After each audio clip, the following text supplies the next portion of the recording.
do it. What do we get the financial report? Yeah. All right, let's start the meeting. Welcome.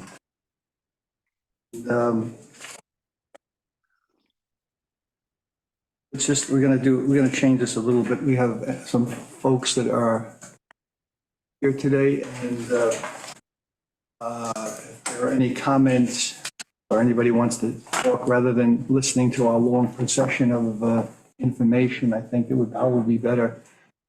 Anyone who wants to talk right now have some issues rather than sitting through a long session and so forth. But you're welcome, obviously, to stay for the whole session. So it's up to the floor. Anyone from the floor or anybody in remotely attending that wants to have the floor to speak about anything specific. I'm just. Podium, please, I'm sorry. What's that? Podium. Oh, There it yeah. is. Oh, boy. Thank you. Morning. Who are you? I'm Darren Bender, all right, Shelter Island resident. I'm here because I'm a little concerned about the West Neck Park property and the future plans of the property. I'm also concerned about the meeting here this morning at 8:30 in the morning. It's really tough. It's a tough time for the community to get involved in these discussions. Monday morning at 8:30 is almost impossible for the 90% of the workforce on Shelter Island to come here and speak on our behalf. That being said, I drove by the park the other day and I noticed yourself and Tim down there with Gene Shepherd, and I thought to myself, what's happening? What's going on? And so as a community member, it would be nice, maybe I don't look at all the social media or read everything in Reporter, but as a community member, I think we should all know what the plans are and how it's working out. I mean, I appreciate you guys. I know it's all volunteer and it's your time and you're working hard at it, but I think there should be some community input or more community input. Well, Darren, the West Neck, we've discussed it on a regular basis. The 8:30 in the morning meetings on Monday, it's been like that way forever. It doesn't necessarily mean it should always be that way. But I think your concern about the public knowing what's going on is a concern, okay? And you are entitled to know what's going on. We speak about West Neck almost every session, okay? But what you're really saying is that the time is too early and we're not really doing a good enough job informing the public. That's really what you're saying. Am I reading that correctly? I'd like to think that, yeah. I mean, you know, I can't speak for everybody, but for my own concerns, if I didn't drive by there at that time, I wouldn't know something was, you know, working out. Okay. That is on our agenda to talk about, but certainly can talk about it earlier right now and explain to you, since we do have a plan for it, okay? And we are currently working on it. But obviously, if you're not aware of it, what we're doing, you're not alone. So there are other people. So the website has a lot of this information on it, okay, of our meetings in West Neck and where we've been with it, okay? But maybe we have to do a better job that the public needs to know, okay? And it's well taken. I appreciate your input. Okay. Okay, we'll spend a few minutes this morning before we even get into our financials and all that other stuff, talking about West Neck. So not to take up your time this morning. Okay, I appreciate that. It's also posted, you know, the sign that's there at West Neck. Uh-huh. The plan for it is posted there. Just, I mean, if you want to know. Okay. Thanks. All right, thank you. Also, I just want to add, Darren, our meetings are recorded. Okay. So if you aren't able to get to a meeting, you can always watch them online. Okay. All right, thanks.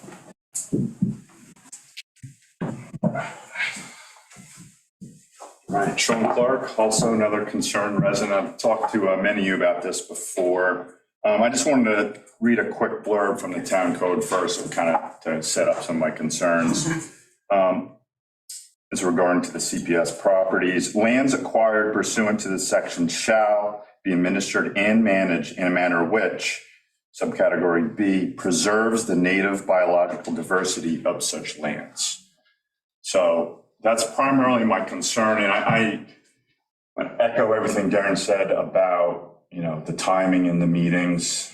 I know they're online. You start adding up town board meetings and X amount of committee meetings. That's a lot of hours a day watching YouTube. I do my best. And I trust everyone that has the right intentions to manage these properties. I've looked at the plan that is posted.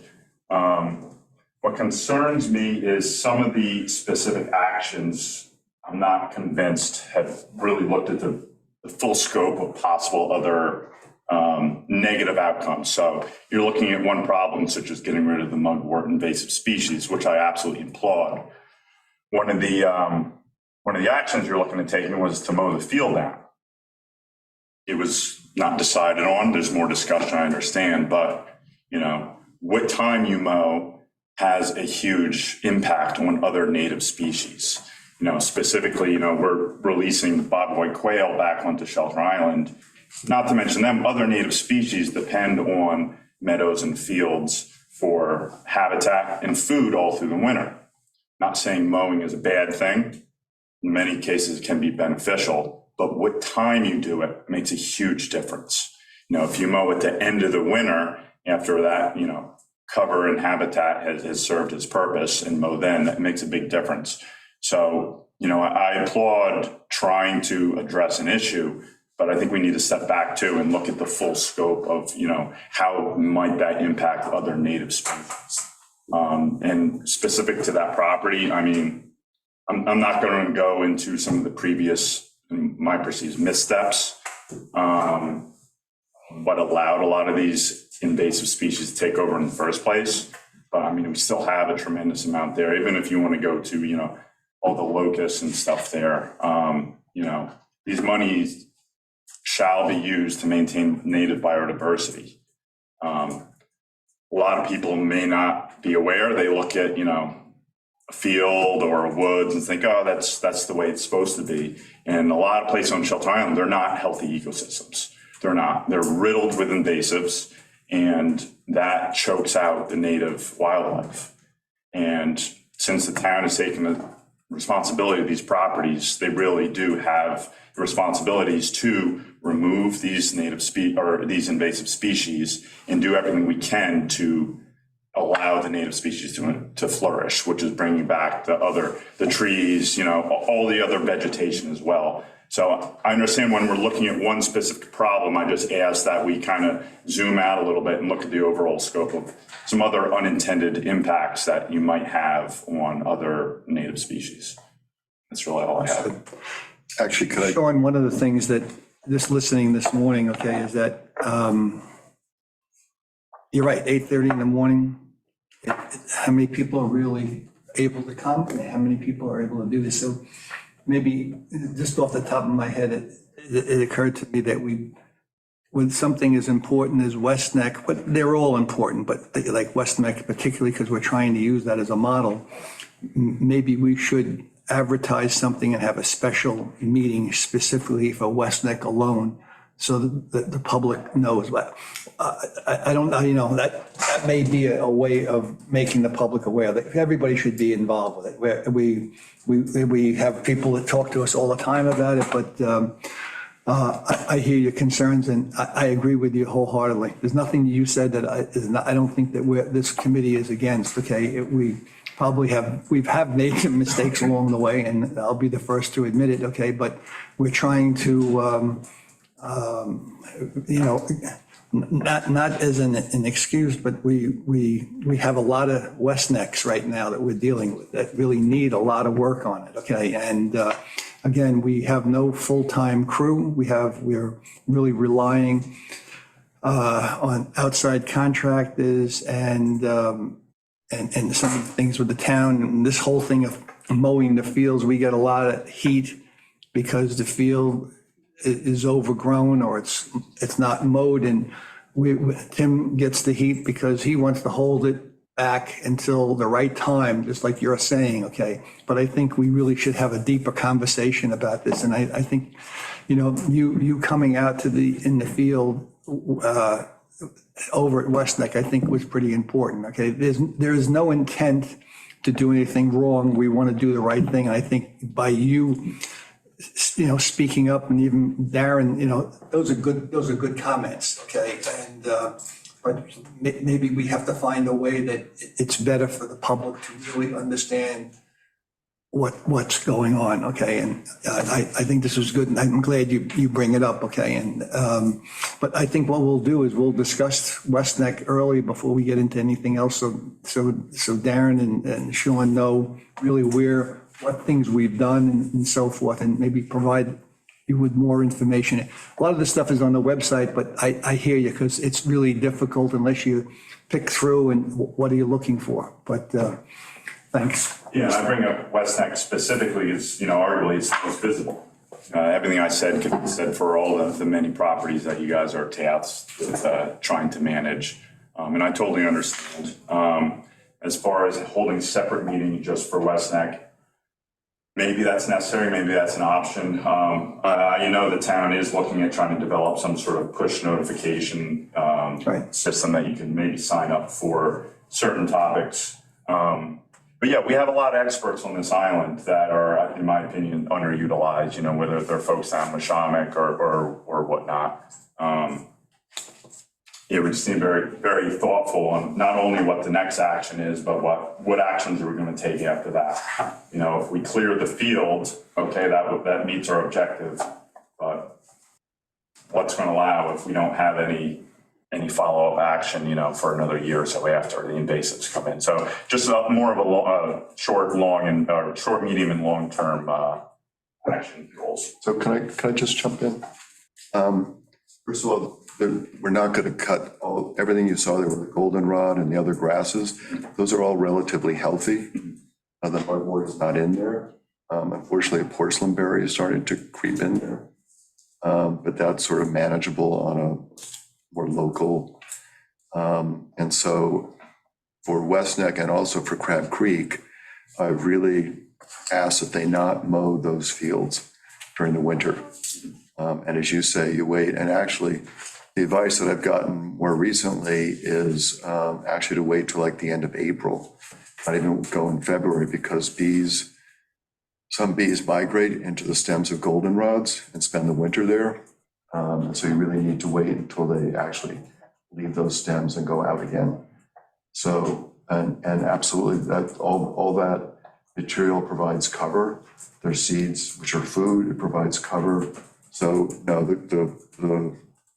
there's no intention to, and there has been a push, a suggestion to cut these grasses down now. And actually, we've sometimes heard from the public about Crab Creek that it's unsightly and they want the fields mowed because it looks neater. But I really strongly against that, because as you say, it's not the right time to do it. So for West Neck and certainly Crab Creek, it is my interest to keep those meadows going all the way through winter. And then as for the sort of the big long-term picture, the plan actually does cover, because we can't afford to revegetate West Neck all at once because it's 5 acres. It is a multi-year plan to get rid of the mugwort. That is as you probably have looked at the plan, to replace or expand some of the meadow areas, and then to increase wooded and shrubby areas on the property with all native material. To the consultant, Rusty Schmidt, he wasn't before, he's really interested, particularly with the meadow, to actually try to locate seeds from Shelter Island species, collecting seeds from actually on the island to revegetate the meadow. So, and as for the mugwort, we've had many discussions about the best way to remove it. And right now, Rusty is really leaning toward plowing it up. And when you came that day, we were meeting with Gene Shepherd. Gene was concerned about there's a lot of leftover root material and vine root material underneath the ground there. And he was concerned that it would be a constant sort of pushing the stuff up and then having to move it out. And then it would just take forever to do what we need to do. Also, his plow did not go deep enough. Rusty really wants it to go 1.5 feet down. So you can literally flip the whole surface on the bottom, 1.5 feet down, flip it over. So the mugwort essentially gets flipped over and gets buried during the winter. So I might as well jump into it. I sent you all, Yeah, go ahead, that's right. sent you all an email, but it was late last night because I had late information. And I had this whole stuff here. All right. I don't have anything else. I just want to say, quite frankly, I mean, this project would not have been an experimental improvement of a property if Tim didn't agree to take this wall on. And it's our first, real improvement of the property, other than Crab Creek, which we periodically mow. And we've been back and forth on discussions on what time of year to mow and this and that. But, if it wasn't for Tim, this project wouldn't be getting off the ground. And it's a start. It's a start, and appreciate any involvement from any of the community members. No, I understand it's a great task, and I know everyone has the best of intentions. The last thing I'll say is I know you guys do receive a lot of various pushback, and it's impossible to make everybody happy. You're going to get yelled at for something. Not everyone's right, not everyone, and that's not a lack of caring. It's maybe a lack of information in most cases. So whatever pushback you get, I just hope that you rely on the experts to, lead you in the right way for what's best for the native habitat. And if someone's pushing back on maybe something that is contrary to that, we need to do a better job of educating them, to the benefits. I try. Yeah, no, I know. And it's a lot for one person, but, as a town committee. I mean, That's all I have to say. we have, and that's for you, Darren, we have hired an expert who's had essentially 30 years experience of restoring native habitats, first in the Midwest with prairies and now on the East End. And this is what this person does. And I know when I joined this committee, I was brought in essentially because I do have a knowledge of plants, invasives, and natives. And in my own garden, I have a predominantly native garden. But I made it very clear in my letter to the CPF committee that, yes, I am knowledgeable, but I am not an expert in everything. And when I feel that it's sort of beyond my scope, then I feel like we need to rely on experts. So in the case of West Neck, which was completely overrun by every possible non-native species you can have on this island, to me, it seemed this is way beyond my scope to revegetate this, to take on a project like this. And so that's why we reached out to we actually sent out RFPs to several landscape companies, and we selected the person who we felt could help us the best with this project. And it is a multi-year project. The mugwort in particular takes up almost 1/3 of the property. And mugwort, as you probably are aware of, is a monster. And you can't just leave it, and you can't think that you can plant in the mugwort and that it will overwhelm the mugwort or keep it at bay. It won't. It will just keep spreading. So we've discussed several tactics for trying to get rid of the mugwort. We cannot use herbicides, which would be obviously the easiest and most efficient way of doing it, but that's not going to happen on any of these properties. So we have to come up with more creative ways to do it. And Rusty has really sort of decided, aside from smothering, that plowing would be the best way to do it. Now, there are those who will say that once you break up mugwort and you break up the roots, it's just going to keep spreading and spreading. But Rusty's actually done this, and you do a deep plow and then you till. We plant a winter crop, and then in the spring we till 3 or 4 more times, and hopefully at that point we'll have pretty much gotten rid of it, and then we can start replacing it with a meadow, which is the plan for that area. And then beyond that, I just received a gift from Friends of Trees, or through Friends of Trees, of 100 oak seedlings, which we're going to start planting there this fall, which will eventually replace the black locusts that are there. Many of the black locusts are compromised because of the vines that went all the way to the top. And when we took out the vines, they're kind of very top heavy. And we've already lost some in the past couple of years during storms. And if we sort of replace those gradually, there's no plan to take down all the black locusts. But if we gradually plant other trees underneath those groves, like oaks, which are actually a much more wildlife friendly and valuable tree than the locust trees are, we'll eventually start changing the tree. What trees are growing there, adding more understory shrubs, which will provide sort of layers, a layered habitat, which would be great for birds and other animals. One of the concerns that we've gotten are about box turtles in that area. But by sort of restoring and changing the habitat, we'll actually be creating a better habitat for box turtles, for the quail, and for birds, and particularly for insects. We really need all over the island more insects and more healthy environments for insects. Without insects, which support particularly baby birds and other creatures, you really aren't supporting wildlife. So that's sort of the ultimate goal. And we do have a plan, just posted on the kiosk, but it's also online. But I could also send it to you directly if you'd like. And again, it's going to be a multi-year plan. So as we clear out areas, and some areas don't need much clearing out, they just need to be amended with more material. So maybe over a 5-year plan, we'll gradually sort of revegetate the area and get it up and running in a very different sort of ecological manner. So that's really the goal. What stage are we in right now? We did the preliminaries, we have the recommended draft that was posted, correct, on that kiosk?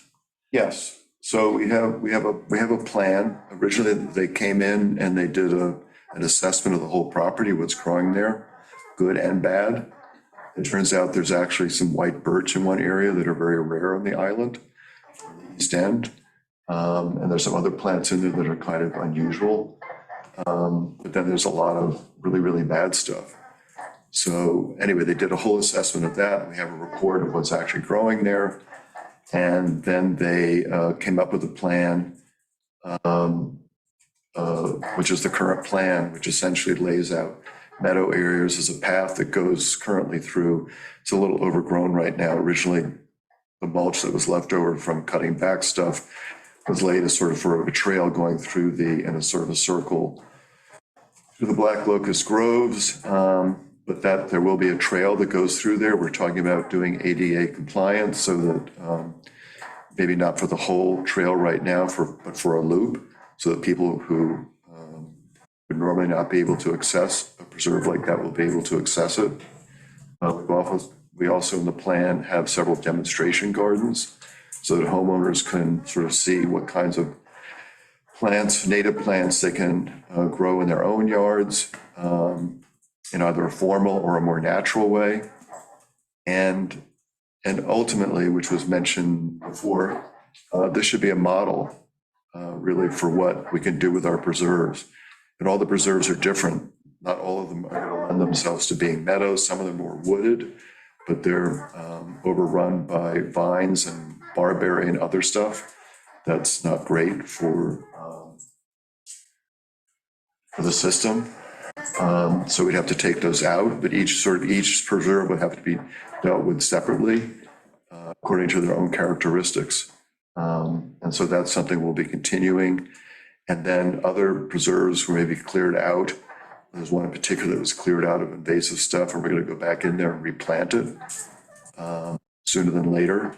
So, and ideally, it would be great if when we have a full functioning meadow that other people who have really huge areas of lawn could look at this and think, wow, this is great. I'd like to have this. And then they can take a section of their lawn and turn it into meadow. which reduces the need for water, herbicides, pesticides, fertilizer. So it's better for the aquifer if people do that. I would love to see sort of more, I don't want to say better landscapes because it makes it sound like there's something bad about our landscapes, but I'd like to see sort of a different way of looking at landscapes, so that people sort of look at their own landscapes and start thinking about how can I do something that has a better impact on the aquifer. Uses less water, less runoff, particularly people in the near shore districts have buffer zones, so the stuff isn't running into the bay. So it's all part of a sort of a big picture in my mind. And in a sense, West Neck sort of is part of sort of that vision that I have for the rest of the island. Sounds great. Yeah, let's send out the plan that we have. I know it's on the website. We should send one to Sean and to Darren so that they have it. And Yes. I think we should explore this whole thing of times, okay, particularly with important items, okay, that and perhaps we should maybe advertise some of these meetings that, particularly with West Neck, since we're trying to use it as a model, so that the public is engaged and that we're not doing things, that we have, I guess the beauty of the island is that we have all this diversity, everybody's got an opinion, and it all should be welcome. Isn't that's what we should be doing, okay? And I think it's valid, okay? The 8 o'clock meetings, okay, it's funny, we were going to talk about the calendar for the coming year, and we can chat a little bit more on that. But I think this is really important, and I wish more people would come forward and state their opinion rather than, getting a nasty phone call or an email that may be right. I think this is the right way to approach it. But I really would like the both of you to be part of the solution of helping us with this, okay? And I think your comments are really very valid, okay? There's nothing, I think you're right on target, okay? And, listen, if you look at all the properties that we have as CPF, not all of them West Neck is a little different, okay? And then really how we did this, it sort of, it got there. We don't do that normally, like the Mildred Flower Hurd property, okay, is basically, we have work that we're going to talk about today with Mildred Flower Hurd because of the dying trees there. But, and not every property, we're not looking to make every property like West Neck Preserve, okay?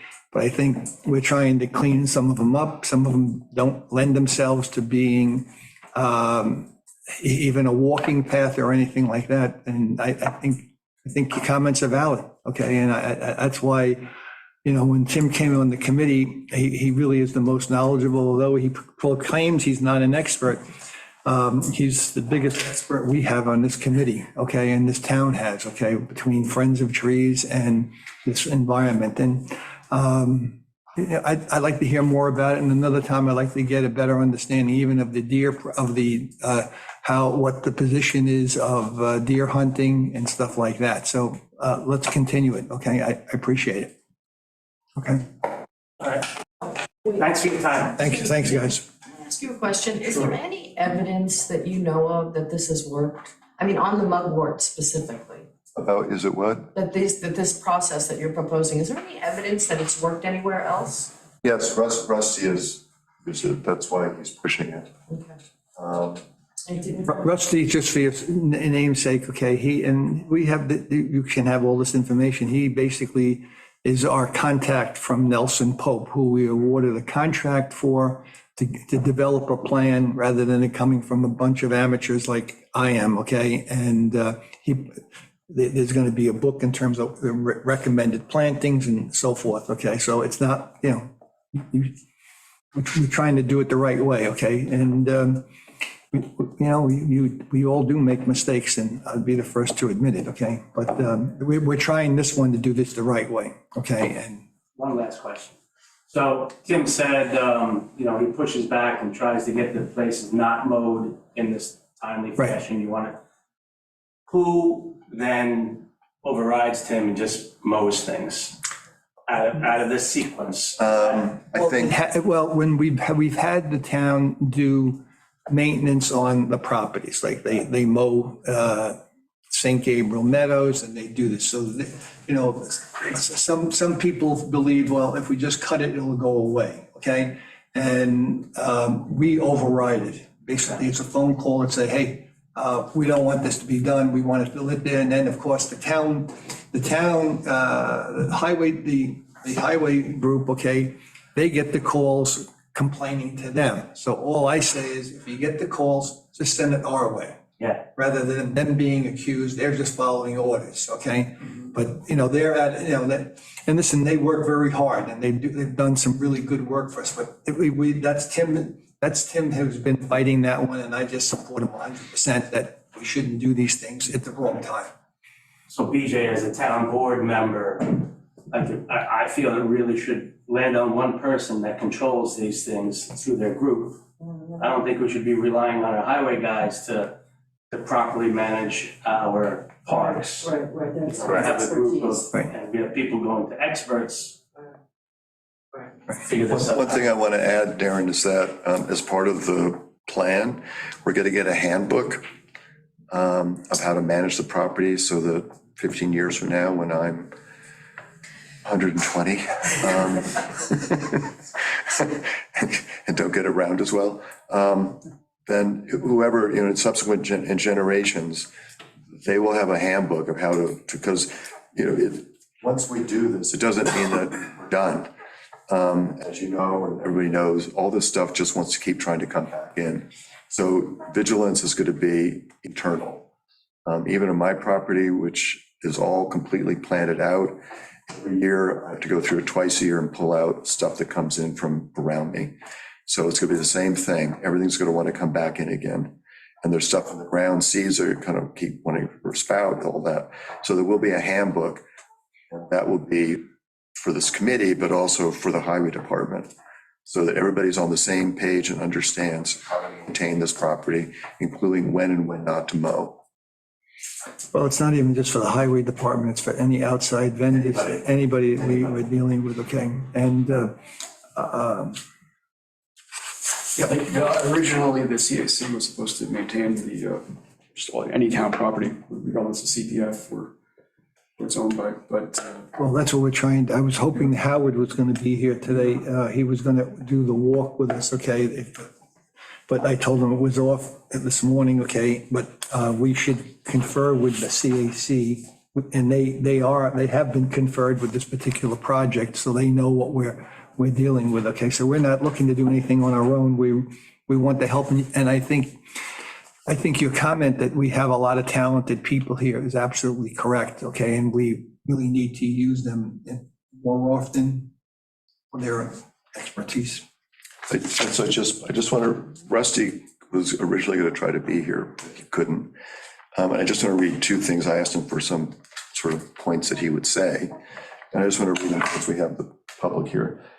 Mugwort as a habitat. Mugwort is an invasive species, meaning that it is not native to Long Island or even in the US. It is a destructive force in our local ecosystems and aggressively pushes out our native species of grasses, sedges, ferns, and flowers. As the species is not from the US, it has not developed an ecosystem niche over millennia like our native species of plants.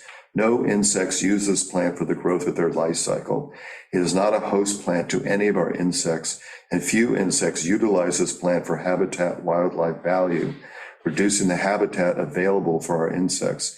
Insects are the main source of the wildlife food web, transforming the energy of the sun that the sun gives to plants to higher life forms.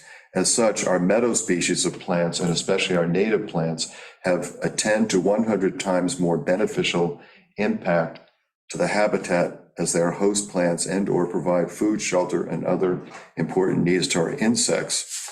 And then this is just another short paragraph. Nelson Pope Voorhees has a project in Brentwood that transitioned a 6-acre area of mugwort and other invasive species to a pollinator meadow in one season. Pre-construction observations and wildlife counts showed a small percentage of insects, bees, butterflies, and animals within the area and no reptiles.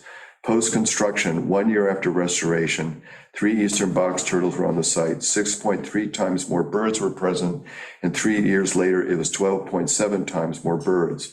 butterfly and bee counts had over 10 times more bees and butterflies in the area than outside the meadow and pre-construction. Year 1 and year 3, the number of bees and butterflies have been shown to be 15.4 times more abundant in the meadow. Finally, Nelson Pope Voorhees has seen more mammals within the meadow, but has not studied them in detail. So we are now in year 6 of the site, and the insects and birds have plateaued to a relative consistent abundance since year 3. So, they've actually did a project similar to this, and then have actually studied the change in sort of wildlife pre and post construction of the project. Where was that again, Tim? Where was that? This is in Brentwood. So it's a positive thing. It's not going to be an easy thing. It's a challenging site. And we all know that going in, but. Sometimes, we know, and I think I've said this, our biggest, the thing that we're going to be focusing in on is the maintenance of these properties. It's really not so much acquisition as much as it's going to be the maintaining of the property. I mean, if we look at all of the properties, we spend minimal amount, on Turkham's Rest. I mean, you go through all of them. We're really not, we have a lot to do. Yeah, they need We work. really have a lot to do. But your comments are welcome, okay? And we will be going out looking for plantings at some given point after that he spelled out the plantings that we're talking about, okay? Yep, those are in the plan too. And that may be something, Sean, you may be of more help to us on and point us in the right direction, or, maybe your thoughts on it. But if you want to participate, great. We need volunteers too to do the planting, right? We need volunteers to do the. Well, actually, yes, I have 100 oak seedlings. How big are the oak seedlings? They're this big. So how do you protect them?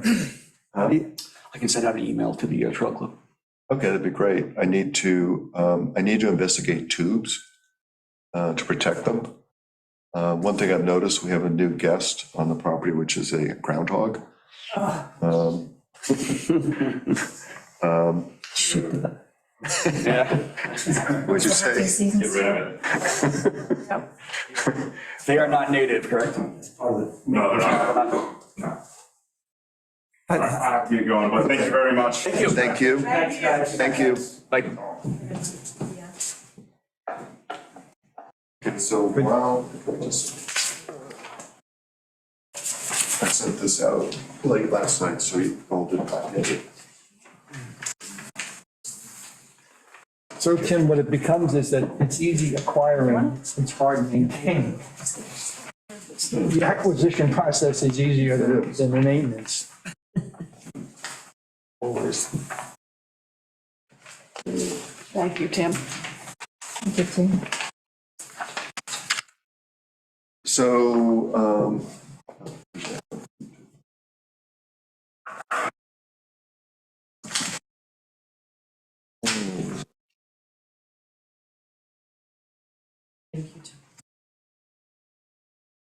Is this invoice already completed?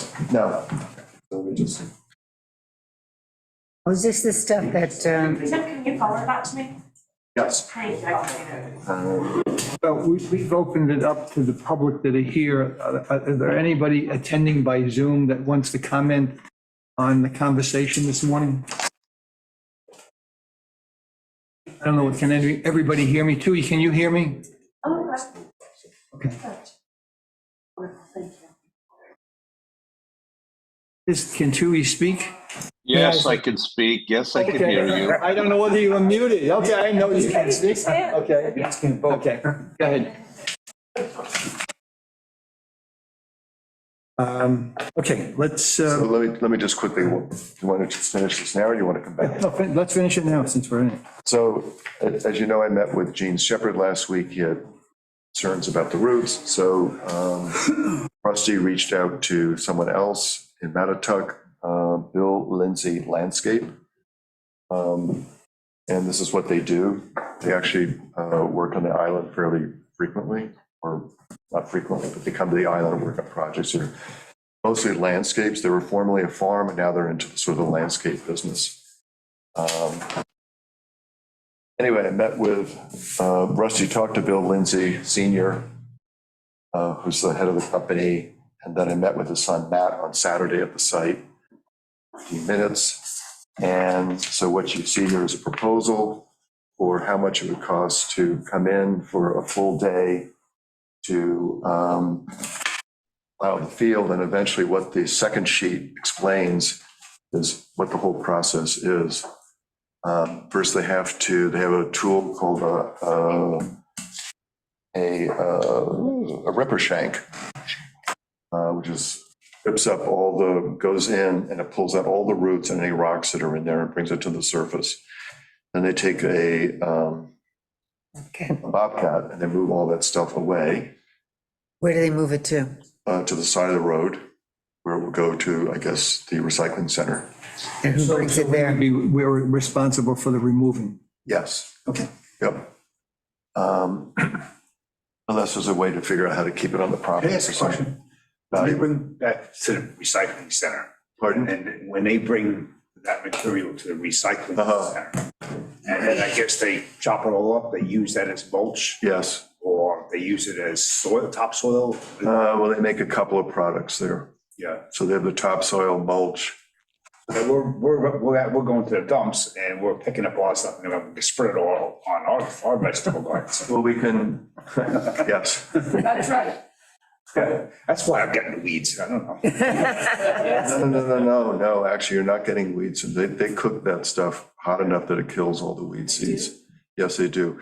People tell me all the time, they go out to other places to get topsoil, and I keep telling them, use the stuff from the recycling center. It is great stuff. I've used it, and I've never, ever had a problem. So the heat after you tumble this material enough, which is what they're doing, right? Yes, The heat. the heat actually kills all that stuff. Okay, so Yes. so it's not like we're cutting it up and we're spreading it all over. No. Yeah, interesting from the. Yeah. Yes. Yeah. It's Yes. very strange. So, no. So then you take the stuff to the side, and then they go in with a plow that goes 1.5 feet deep, which is actually deeper than what the other person had. And it essentially flips the top and the bottom. So the top, which has all the mugwort and its roots and any other annual stuff, flips it over. Well, mugworts are perennial, actually. Right. So it flips it over and then buries it. And then you go back in and it's kind of rough. The whole surface is rough. Then he goes back in with a till. It's actually a long thing of discs. And that disc and also chops up more stuff. And then it's ready for a winter crop, which Rusty recommends winter wheat, which actually grows about this high versus some others, which are higher. I did not want a higher crop because it just makes it more problematic when it's time to cut it. That holds the soil for the winter. And then in the spring, they come back 3 or 4 more times until the discs, again, they don't have to do all the deep plowing, all of that again. They just come back and till and keep chopping up. And ideally, and Rusty has done this, you pretty much repress all the mugwort, it's all gone. And then hopefully next summer we could start planting. So this is going to replace the cardboard and Yes, we're not- and everything else that we've been talking about. Yes. It's a huge area. And I think we may have to use cardboard around some of the trees where they can't go to. Right. So the price for this would be $5,500 for the day. That includes the ferry, How big an area are we talking about now? We're just talking, An acre. just that acre? that whole acre. Wow. But, you know, if you Tim? think about, Tim, yeah, go do we ahead. know how much, it will cost for them to come back for the 3 or 4 additional I times in knew the you were gonna spring? ask, so I was expecting that question and I asked the guy and he did not respond yet. So I will get that answer. Yes, I wanted to know that too. And then in the invoice, they also include $2,500 for seeding. We really don't need to do that because we can do that ourselves. We did it the last time. In fact, I can just go out there with, I buy 50 pounds of winter wheat and I divide it into 2 buckets, and I take 1 bucket and I cover the whole area with 1 bucket. And then whatever's left over, I fill in any sort of areas that don't get enough. So when you turn these roots upside down, you have all the roots sticking up and upside down, correct? Well, what's going to happen is the roots that are on top Right. are flipped over, so they end up being 1.5 feet below the surface. So it's going to smother them. Okay. So And we're not really pulling plants. He's not. we're not pulling anything out. We're not. That was the concept earlier on, that we were gonna pull, you had to pull the stuff out of the ground. And Yeah, but then what we're doing is we're burying it. you're just scraping, yes, which is, no. No, this is really, you're just, And we know this works. yes, you're burying it, and the reason why,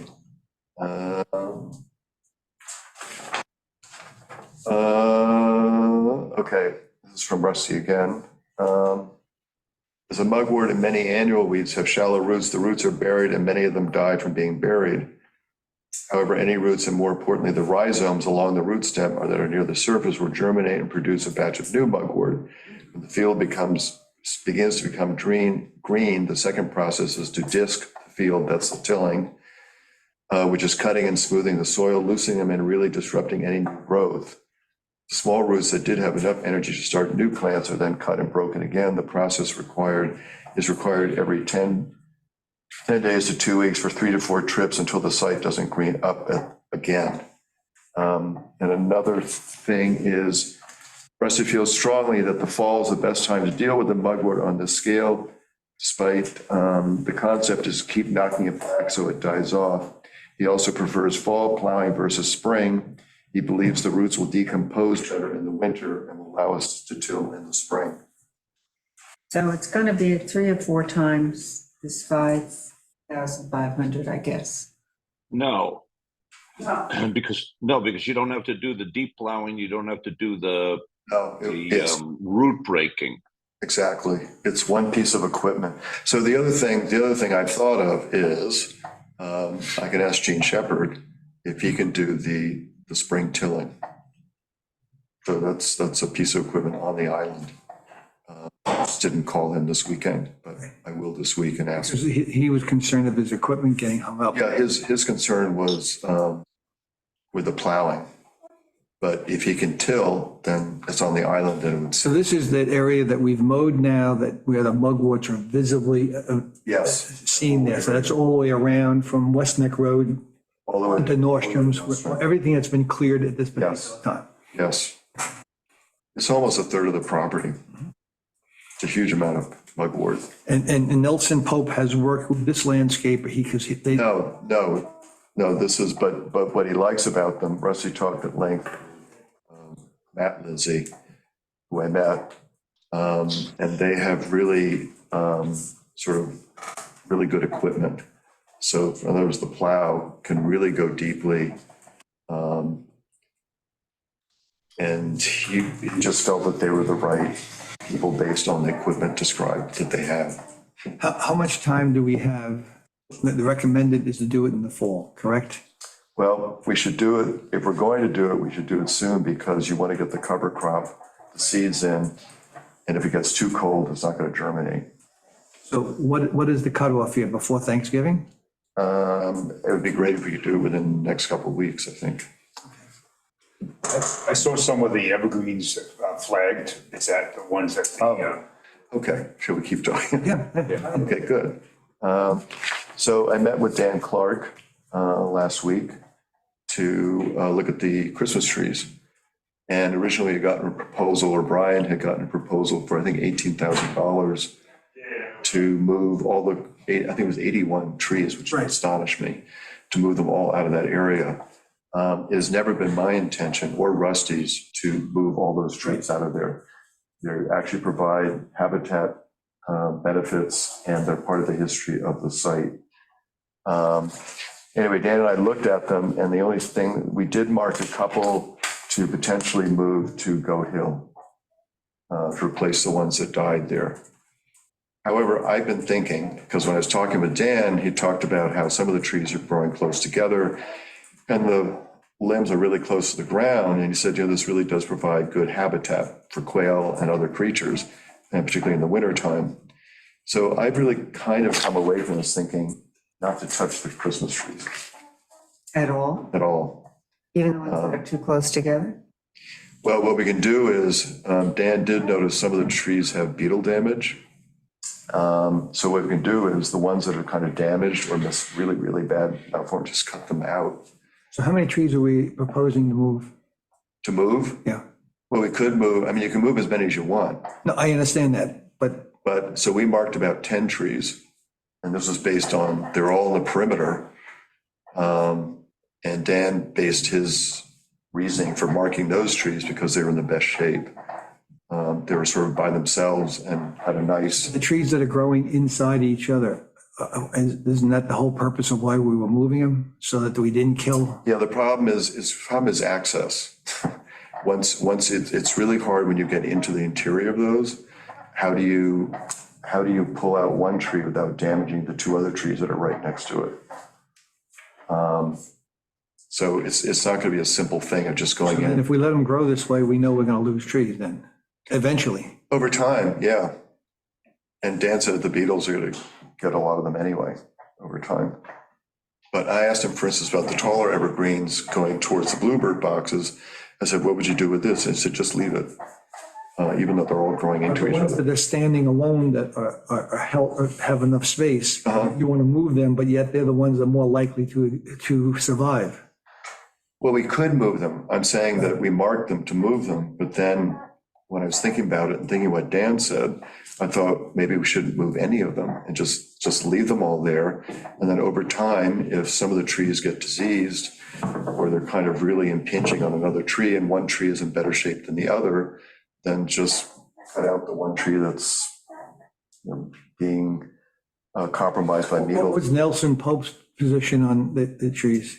Rusty actually sort of agreed that he has no problem leaving all the trees.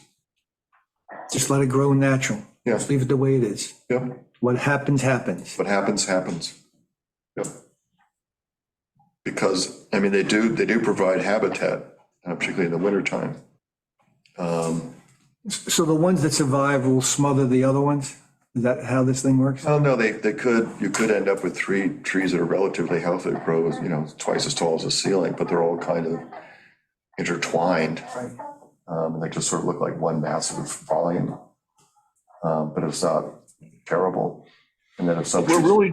We're really talking about a long-term growth plan here. This isn't something that happens over 3 to 5 years. You're talking about 20 years, 25 Correct. years. Yes, you were correct. So Yes. Just take out the few that are crowding the others. So that we're looking at healthy trees now. We can. I mean, they're actually all pretty healthy. It's just there were a couple that were, Dan pointed out to me, which I wouldn't have noticed, where beetles have done something to the bark. The bark is sort of, the sap is running out. Beetles jump from one tree to another? He didn't get into that. I mean, I can ask him that question. You have to presume they do. But, the trees for the most part look pretty healthy. It's not like what's happening with the pitch pines, where they're all being decimated by the southern pine bark beetle. There's no sort of urgency here about. Well, you would like it to look. I mean, what I'm imagining are these little dead trees among all the healthy trees. Or the healthy trees getting this beetle. Yeah, I mean, we don't have to, I guess if we're gonna move some, we do have to think about that soon. I think it's $250 per tree to move them. That's correct, that's what it was. yeah. Huh? It was 250, that was based on all those 81 trees. That's true, that was the price based on trees. So it may be different if we say, So your proposal is basically to leave the trees now. We're saying now leave them, let them be. yes, or some selective pruning or some selective, we can do some selective pruning. or removal if there's a diseased tree. Yes. Are there any saplings there? Huh? Are there any saplings, like, are they No. spreading? They I don't, mean, like really small? yeah, No. like, they won't spread, those trees? Probably not, because plants, we sort of revegetate other things. I haven't seen any cones on them. I think they're too young. Okay. So the highway department wants to take some of those trees for going Well, this is what we talked about, because in Goat Hill, going along West Neck Road, along the second hallway. yes, to keep the balls from flying across the road. So we did plant trees there, Siberian spruce, and 5 years ago, they died. They're now gone. I didn't realize they were gone until recently. So the idea is to take some of those trees and put them on the golf course.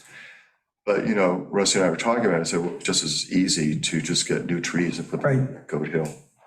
And he said, actually, that might be a better solution. You're not disrupting a tree, digging it out of the ground, moving it. Okay, so why don't we make a recommendation here today, okay, of what we're looking to do? So Yes, you put it on the table, yes. let's look at it and let's move forward. Okay, so I propose that we keep the Xmas trees there for now. Not do anything except keep an eye on them. And if there's a tree that's dying or is doing something fairly negative to the surrounding trees, we just remove that tree. But that's the situation going on now, right? Yes, but there's nothing, they're really all very healthy. But there's dying trees. No, they're not dying, actually. I mean, they're just, I overstated it. They look fine. I would not have noticed. I mean, there are a couple trees that have other trees growing so much around them that they're not sort of growing properly. So you could just go in there, and these are small trees, they're like this big, they're not very nice. And you can just cut those trees and then leave the trees on each side. Right, so let's. That we can manage the Xmas trees very lightly. All right, so pruning is needed, protection is needed, et cetera. But the goal here is to leave We're it. gonna leave them. Okay, so you're making the proposal. Anybody want to second that proposal? We need to second it. We're not spending money. Well, we're not, but I think we should be in a consensus of what we're doing here. Yeah. Just making an official opinion. Okay. I would support you on it. Okay, Second. yeah. Okay. And then do you want to, what do you want to do? Yes, well, that's the next thing I wanted to ask. Okay. You know, from the economics for the island, for businesses that are here on the island, is there anyone here that can do this work here on the island? Well, I talked to the one person I knew who had a plow. Okay. We need a plow. What did they say? What did they say? Yeah. Are they going to do it or? No, they did not want to do it because the roots are an issue. They're concerned about hitting the roots and it'd be stop and start. Actually, this would be we'll get a feeling as to whether this works, because we've been looking for a solution for mugworts Yes, all along.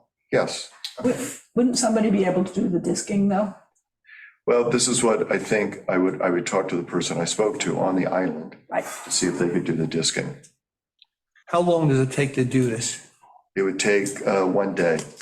So they bring the equipment over, spend a whole day here doing it, be a full day. And then we have the town remove, when the stuff is put aside, then the town has to pick it up.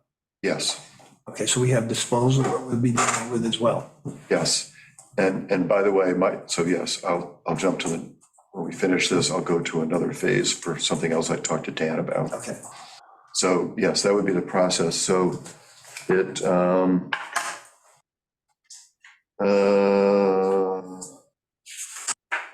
and again, as I said, the seating, which they put into this proposal, is $2,500 is something we can do.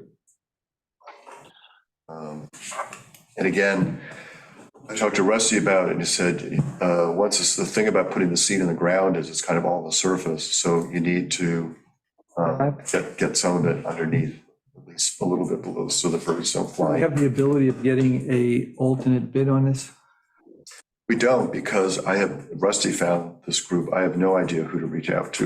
I mean, I really had to leave this to Rusty because after Person on the Island, I don't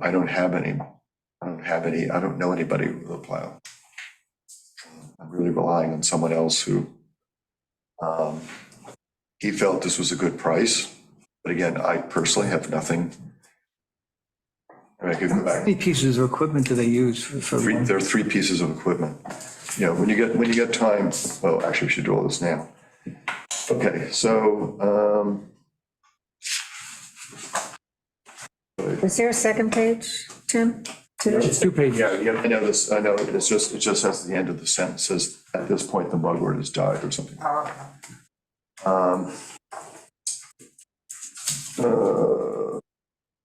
thought I included. Yeah, the $505,000 cost for plowing entails a full day with 3 pieces of equipment. So there's the plow. I don't know if the ripper shank is a separate piece of equipment or if it somehow, yes, it is. So it's the ripper shank, the plow, and the bobcat. And the price includes the $300 for the round trip ferry. The proposal does not include, to his question, does not include the cost for the spring tilling.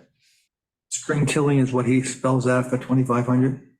No, the spring, no, the spring, the 2,500 is for the winter wheat seeding. So in the proposal, there are 2 things here. One is all the plowing with the 3 pieces of equipment that takes a full day, that's 5,500. And then the 2,500 is a separate thing. Right, okay. Where they come in. What the spring tilling we can do in-house, I would like to think we can do that. Talk to the fellow on the island. Is burning an option? Well, it's funny you brought that up, okay, because it seems like there've been more people that we've heard about burning, yes, okay, being an option. Burning what? burning the mugwort. Burning the mugwort. I don't think it is because I've done it in the Heights. There's a slope there that I oversee. And 1 year we burned it and the mugwort came down. Because I don't think the burning gets the roots. The whole point is to flip the roots upside down so they Yes. smother and die. Correct, The burning just deals with the surface structure. correct.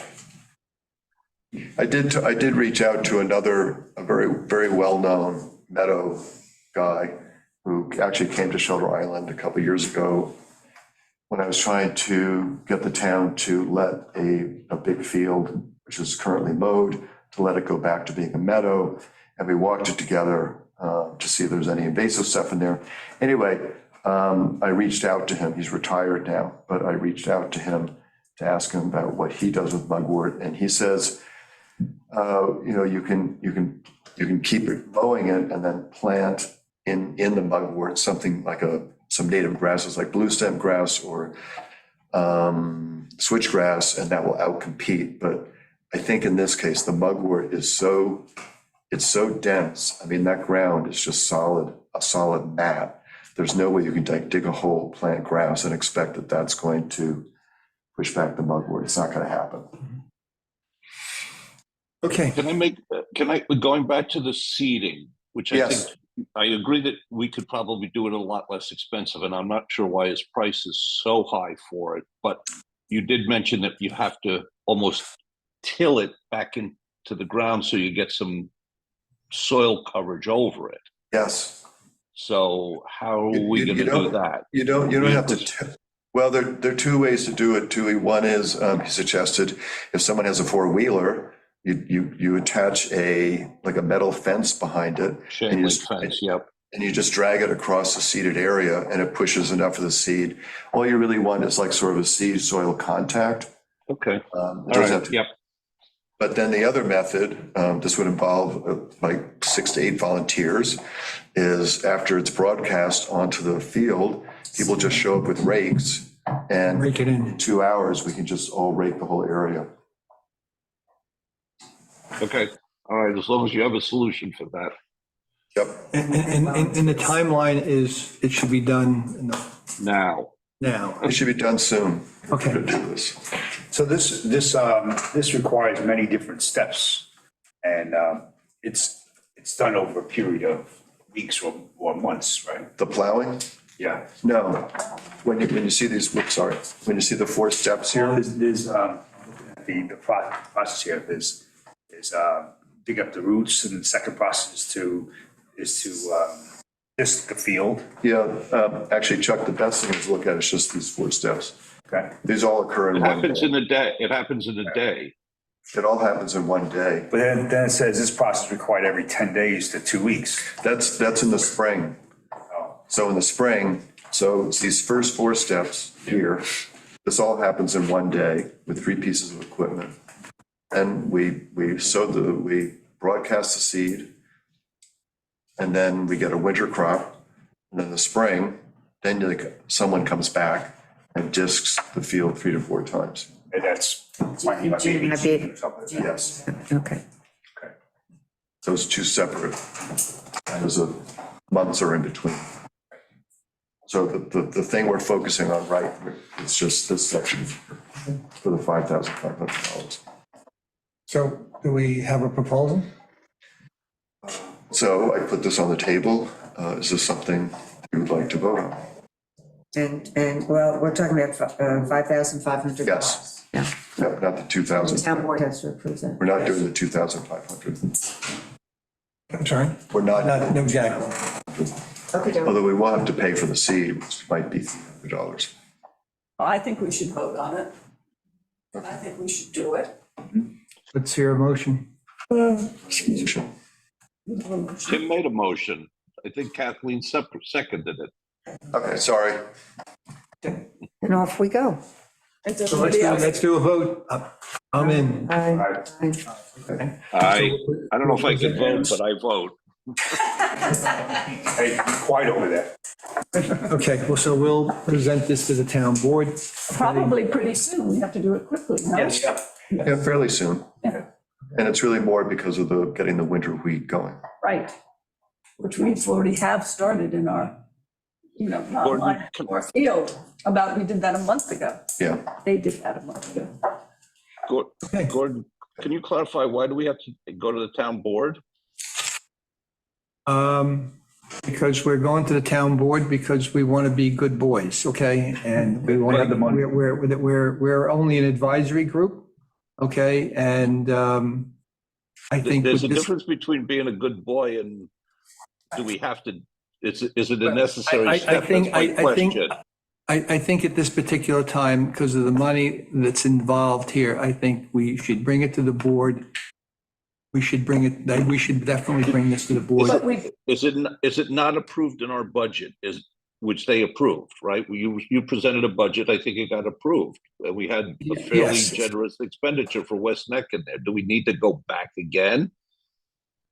I would say no.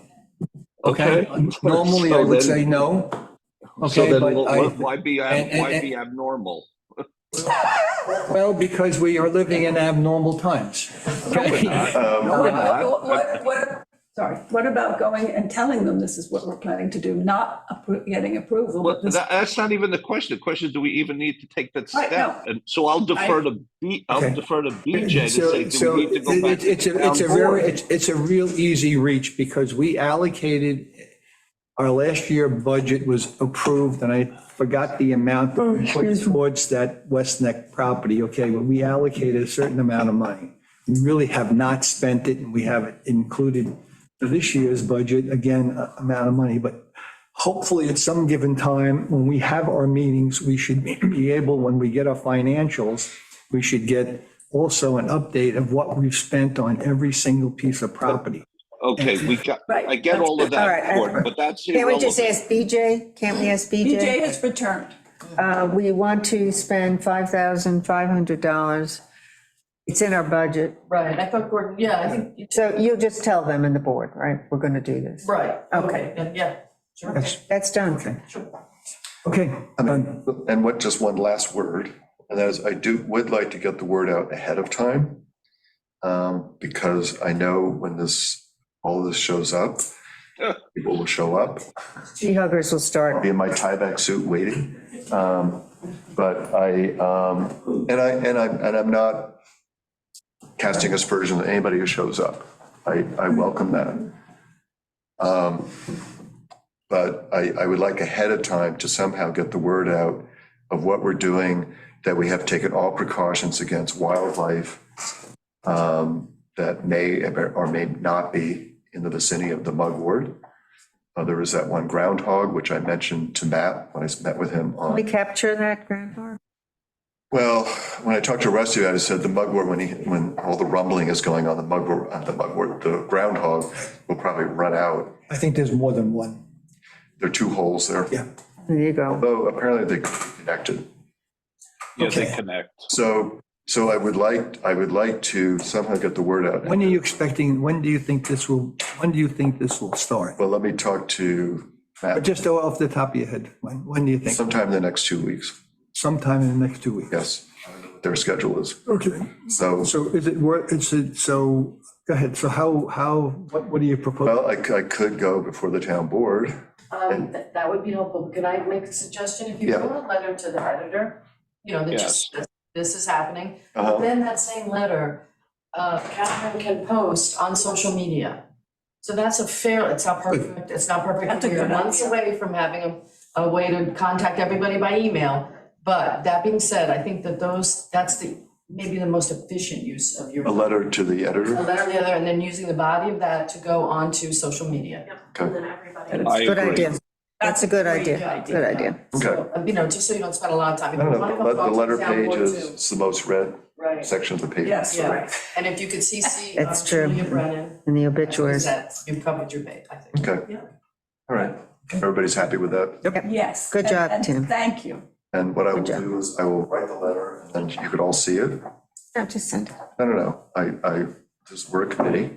Okay, but you give us a turnaround time of 6 hours or something, so we can get I out don't know. I will do it like very soon. You'll have like a week. for next week's edition. No. Perfect, great. Thanks, Tim. Good job. Okay. We'll have to do financials. Minutes and. Yep. Catherine, can you put it up? Okay. Have we Well, we did gotta the do the motion minutes, to yes. accept the minutes? Yes. Everybody has a copy of the minutes? Yes?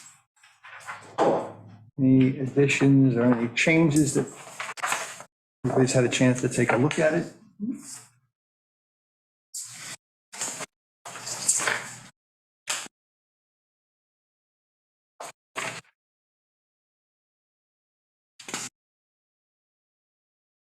You're having a site visit tomorrow? Okay. Reason we're not having a site visit, okay, is that they're not done, they've been working with the planning board, so they modified it, the White family modified it, they came back, planning board, so the White family said, forget it, we'll just do it exactly the way it is in the plan. And if the trees die, and the plantings, I mean, they're just going ahead the way it was originally. They were concerned about it not being necessary, but apparently it's going to take too much time and involvement. So they're just moving ahead, doing exactly the way the Butler plan was for the site review. So another time. All right, so can I get a motion to accept the minutes as? All in favor? Favor? Aye. Okay. The other thing is, let's deal with the, financial, the page. Okay. All right. We're talking about the Chase account, which is a working account. The starting balance was $2,977,996. The new funds that came in were $212,737. That amount, okay, is the net amount. So that's after they took out the amount for, there's one check. So that's the amount after they took out for the community housing. That's the net amount.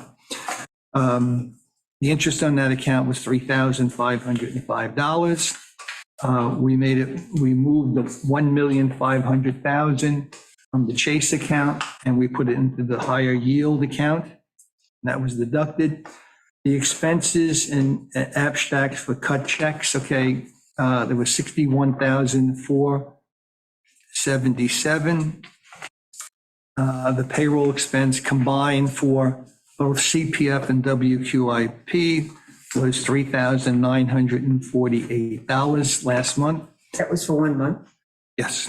$4,000? Yes, but last month, the reason for it, last month being that way is because it's a pay cycle of every 2 weeks, okay? And there's a third payment in from last month, the way the paychecks worked out.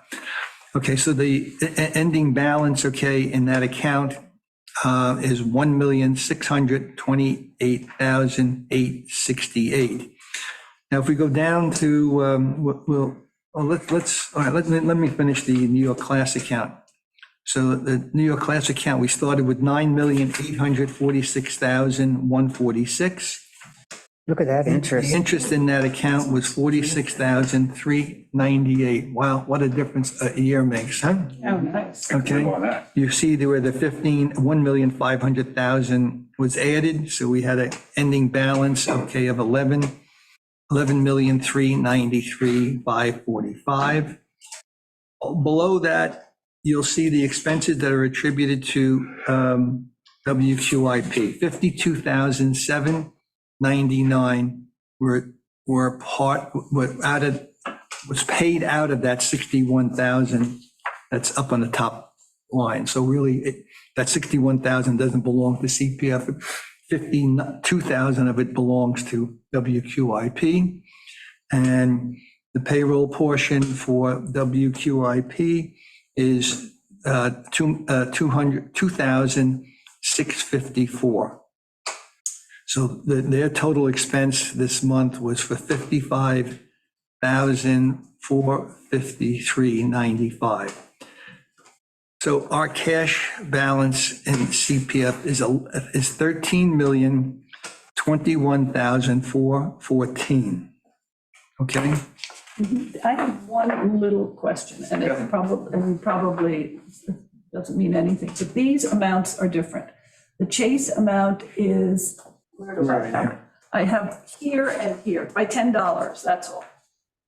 If you see, you say 868, and this says the ending balance is 878.56, that's all. Good point. I have no idea. It's okay. So there's $10 in the Chase. Right. Okay. I have two questions. Go I ahead. have two questions.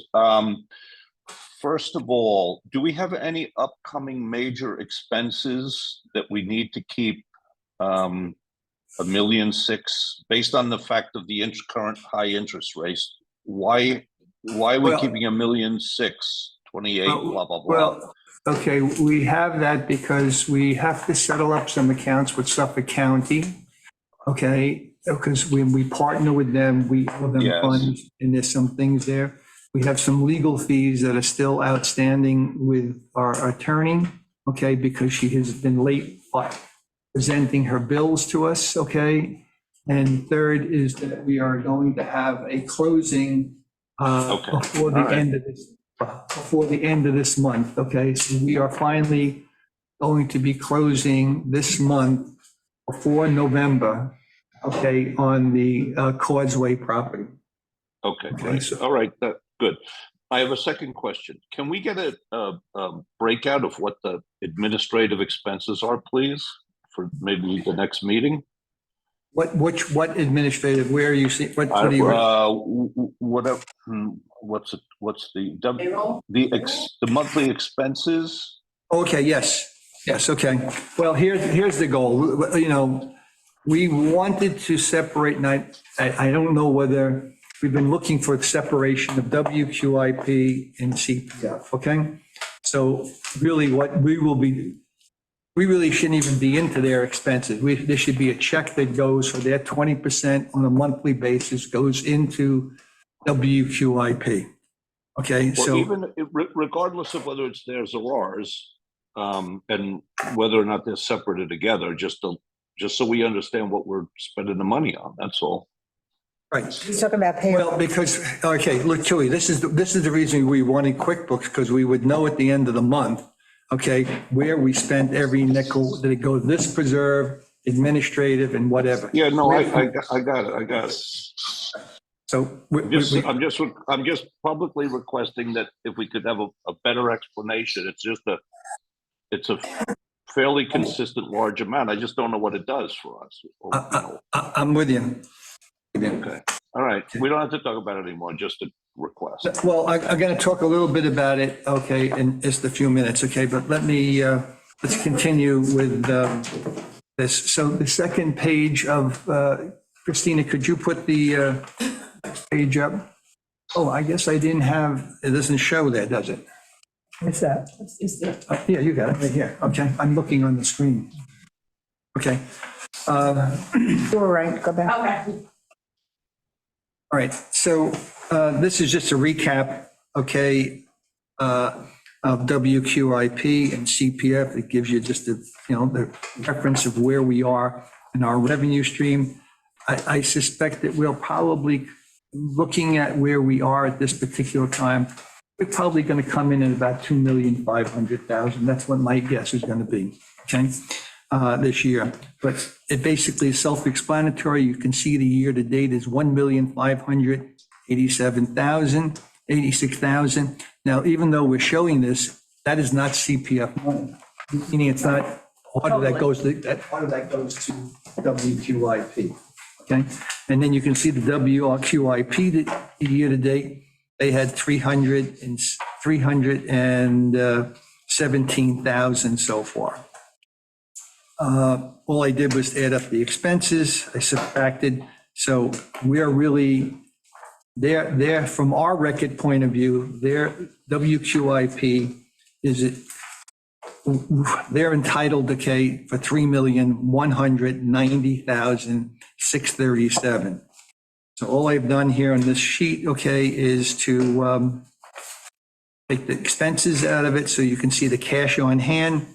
Bottom line is our net amount for CPF that's available for acquisition, maintenance, and all the rest of this stuff is $9,830,776. Any questions? Can I make another? Yes, there are questions. We've already committed a significant portion of that, if I'm not mistaken, or is that taken out somewhere else? Yes, we have committed a good portion of that, okay, and yes. So that's not what's available. That may be cash on hand, but we've committed. Yes, we have committed because around of $4 million, if my recollection is right. Yeah, over 5 million on potential acquisitions that we're currently involved with. So we should have an encumbered number as well. Yep. That's good. Do you encumber that before a contract is signed? Well, it should be, in other words, when we do a financial report, we shouldn't, what Tui is saying, well, we really shouldn't say we have 9 million because it's misleading. The public thinks we have all this money. But we have pending acquisitions that are really deep into the process at this particular time. That was my question. So you would cover that before contract, but in the process. This way we know when we're talking about other properties or whatever, we know what our balance. Well, if it's been approved, if it's been approved by the town board. It hasn't. Oh, it has. Well, it's been approved for the town board to move forward, okay? Some of it we don't have actually offers in place, but they are currently coming, and I will talk about that in a short while, okay? But from our point of view, it still is a good way of, what you're asking for is what is the real number that we have that's available if things that we have in place take place. For example, in WQI, if we've approved somebody, they may not ever do the project, but we still encumber the money on WQI so that we know that it's already committed. We may take the money back again and make it available again. Right. But we know that we've committed something to, we committed to Gordon to $10,000 to do his IA system, but if for some reason it doesn't happen, then we take the money back. We reallocate the money as available. Tui, So that's why the QuickBooks will show those obligations, okay, just like we, Well, I don't know if it will, because you have Well- to create an encumbered line. Exactly. with them. And again, because it's negotiating, it has to be discreet, so you might have to Price. label it Right. Project A, Project B, Project C. Yeah. It's a little Yes. different than, Right. you know. Okay, I'm just suggesting as we try Okay. to make this better, and it is getting better, that we be clearer, because everybody says, oh, you got $10 million, why aren't you spending it? Well, because we don't have $10 million, so, all absolutely. righty. Okay. Thank you, Tui. Yep. And then the last page is this one, which is an overall rundown of the funds. Since all the checks come through CPF, the only thing that I would like to monitor is the funds that we should have a number for CPF that comes in and what is allocated to WQIP and what's allocated to affordable housing. So what I'm looking at right now, the affordable housing group, okay, has a 128,000 approximately at this particular time. But this just gives you an overview of what's going on. Any questions?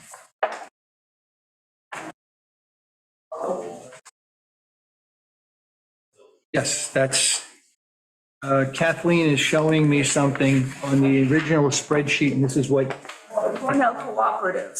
that's for the WQIP expense, and that was for Got it. the Oyster Reef. Okay, thank you. Okay. Okay. What about oysters? It's It's WQIP. Cornell, Oh, they gave them money, I guess. yeah, it's 52,000. At the very. Heard about 5,500. Let's, let us, can I get a motion to accept the, Make a motion to accept the Financial- treasury report. okay. Second item, okay, is the audit was prepared on the website. I made everybody a copy of it. Okay, I think I sent it out as well. Okay, so it's, I guess the only thing that I wanted to look at, okay, is, let's see, where is it here? I don't know, I really don't know what the check is, and I don't know when we're separating, because we've been trying to separate this. Anybody have any, BJ, do you have any idea when a check will be written so that we find that we no longer have this type of thing? And then the only other thing is, on the back page of this financial statement, I would like to know how there's a line item here that it's WQIP interest and earnings.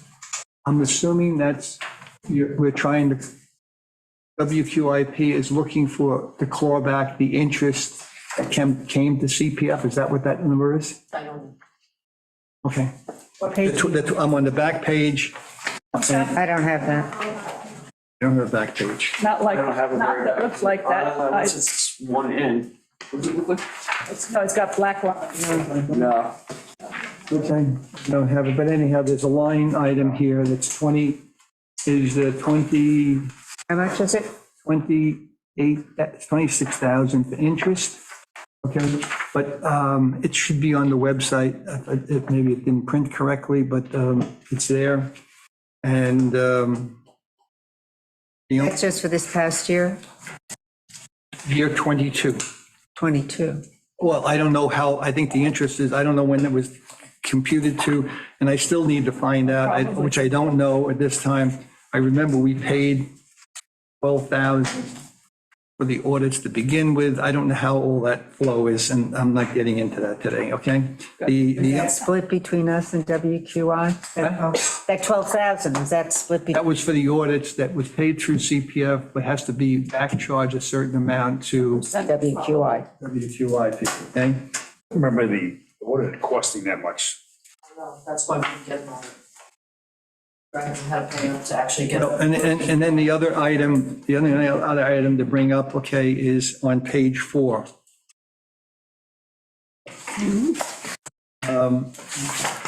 Page 4, if you look under expenditures, you'll see administrative, page 4. Yep. Okay, it's 30,520, and then we have WQIB for 13, and it's a total of 44. I personally would like to pull that out and have that separated into what's the components of administrative, okay? It certainly is not salaries, okay? But I don't know exactly all of it, okay? But I think, Who do we get that from? Shelby has it. There's some explanation to it, but I don't know how these things are unfolding. I don't know how on the audits, like for this, for 23, this thing has to be distributed. It has to be a portion that belongs to the affordable housing, a portion that belongs to WQIP, and there's a portion that belongs to us, okay? Not in this one, there would be no how. No, 23. So Yeah, that has to be. take a look at it. If there's questions, obviously, So I mean, when we do our expenses, are these administrative costs reflected in our monthly report? no. I don't, I think there was some, as I recall, there were some adjustments, and again, I don't know.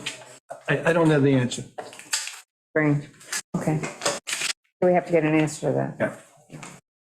Okay. Where the gifts come from? Gifts and donations. Gift and donations, I think there's a couple of homeowners associations that have contributed to us. Okay. Listen, this is open information. You can bring it up again if there's some questions on it, but anyhow, it's on the website. There's more questions than answers. Okay, let's move along. So let's see, we got to pay a real big compliment to Catherine Ryan, because it's really, with all the things that are coming at her, I have to pay her a good compliment, because she sends me a note saying, you want me to do the calendar, okay? And I said, sure. And that's what we have here as a calendar. So, Catherine, thanks very much. Okay.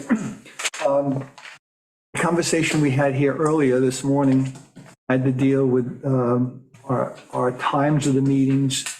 So I think we have to spend more time getting, if those two folks are not aware, there certainly are other people. And that's the downside of an 8:30 in the morning meeting. Okay, but It's not the only downside. Yeah. Do you know why 8:30 in the morning, like why it was instituted? yes, because Me too. I think the reason was people had jobs and they wanted to be able to, they could take some time off and not, you do them you can't do it during the day, so it would be done in the evening, I guess, okay? There was also, there's other meetings, I think CSC is Monday, the same day, Monday night.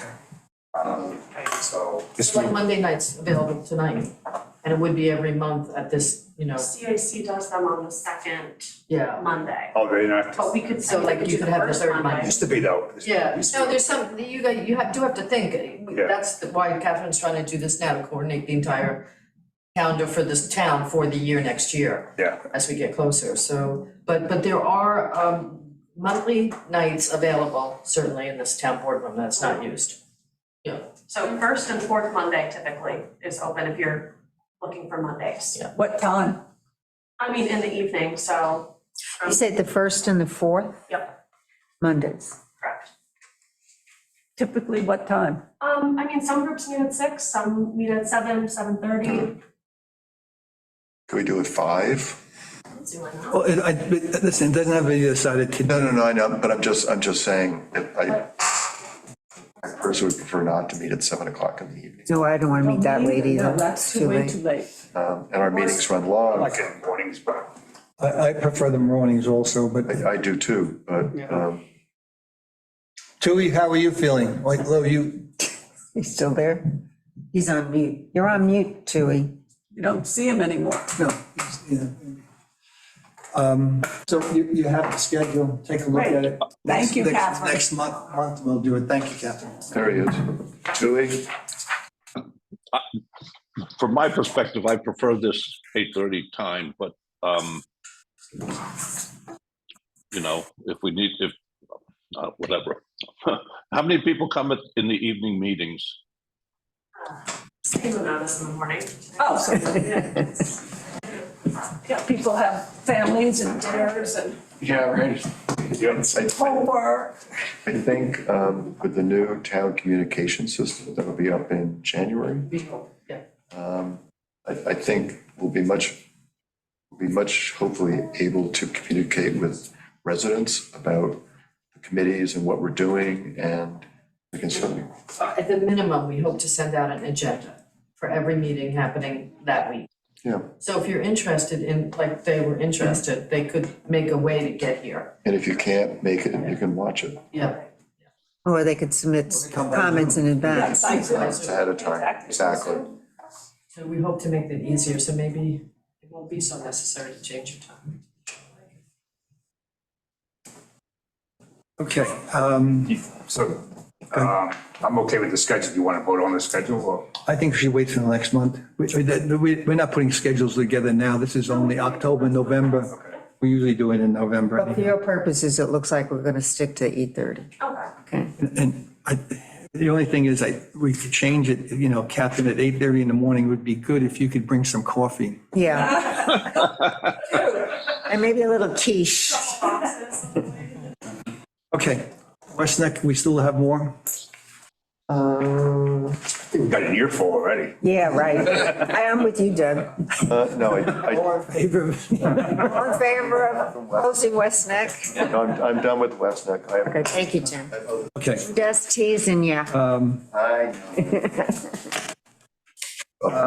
I just real quickly, the West, with White Reserve, okay, they're not done there, they have to do plantings, Oh, and we're, can finish and then I have a question.